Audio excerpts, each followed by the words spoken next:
Praise the lord.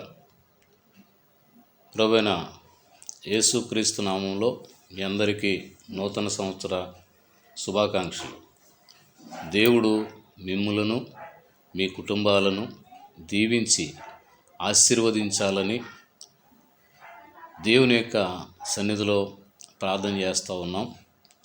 గడిచిన 2024వ సంవత్సరం అంతా కూడా దేవుడు మన జీవితాల్లో ఎన్నో సమస్యలు, ఇరుకులు, ఇబ్బందులు వచ్చినప్పటికీ వాటి నుండి మనలను విడిపించి తన యొక్క మహాకృపను బట్టి మరొక సంవత్సరంలో మనల్ని ప్రవేశపెట్టారు.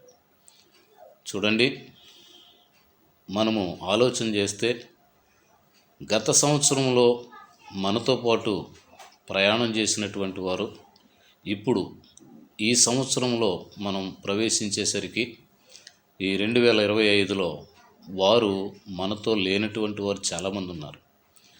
దేవుడు మరొక సంవత్సరాన్ని చూడటానికి, ఎదుర్కోవటానికి మనకిచ్చినటువంటి ఈ గొప్ప ధన్యతను ఎప్పటికీ కూడా మనము మరిచిపోయినటువంటి రోజుగా పరిగణించుకోవాలి. ఎందుకనంటే దేవుని యొక్క వాక్యము సెలవిస్తూ ఉంది. 119వ కీర్తనలో భక్తుడు ఈ విధంగా తెలియజేస్తాడు.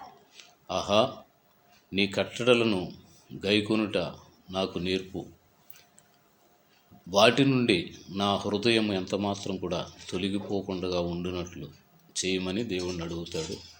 అంటే ఆ వాటిలో నుండి తొలగిపోకుండా ఉంటే ఎంత బాగుండును అని తను ప్రస్తావించినటువంటి మాట మనం జ్ఞాపకం చేసుకుంటే మన జీవితంలో ఈ సంవత్సరాలు అనేటువంటివి మనకి తెలియకముందే అవి ప్రారంభించబడ్డాయి.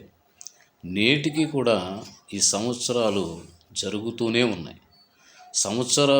సంవత్సరం తర్వాత సంవత్సరం వస్తూనే ఉంది.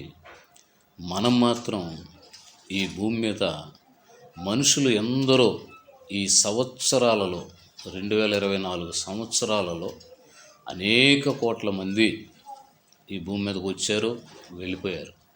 మనం కూడా వెళ్ళిపోవలసినటువంటి వారమే. అయితే ఒక్క విషయం మనం గుర్తుంచుకోవాలి. ఏంటంటే దేవుని కృప మనకు తోడుగా ఉంది కనుక ఈ సంవత్సరాన్ని ఎదుర్కోవటం కాదు, దేవుని రాజ్యాన్ని ఎదుర్కోగలిగినటువంటి ఆత్మస్థైర్యము, ఆత్మబలము, హృదయం యొక్క నిబ్బరము దేవుడు ఎల్లప్పుడూ మనకు అనుగ్రహించాలని ప్రార్థన చేసుకుందాం.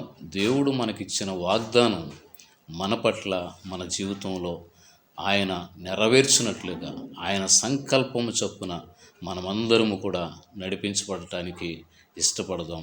ప్రతి ఒక్కరూ కూడా దేవునితో మాట్లాడటం అనేది చాలా ప్రాముఖ్యం కనుక ప్రార్థన దేవునితో మాట్లాడేటట్టుగా మనల్ని చేస్తుంది. కాబట్టి ప్రతి ఒక్కరము ఆయనతో మాట్లాడదాం.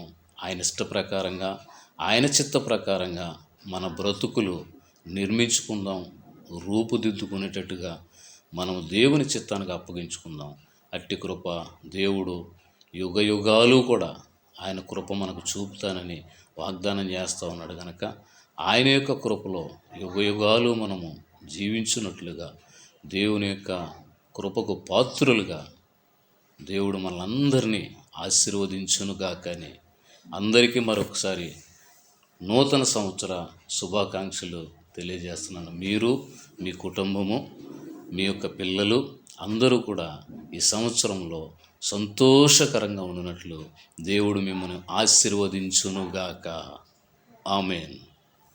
చిన్న ప్రార్థన చేసుకుందాం. పరిశుద్ధుడా, నీకు వందనాలు తండ్రి. ఇదిగో ప్రభువా, మా జీవితంలో మరొక సంవత్సరం ప్రవేశపెట్టారు.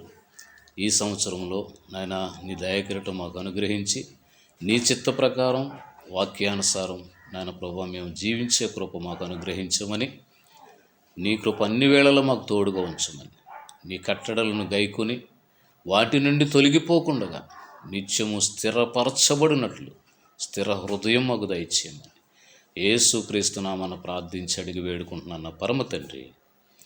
ఆమేన్. అందరికీ వందనాలు.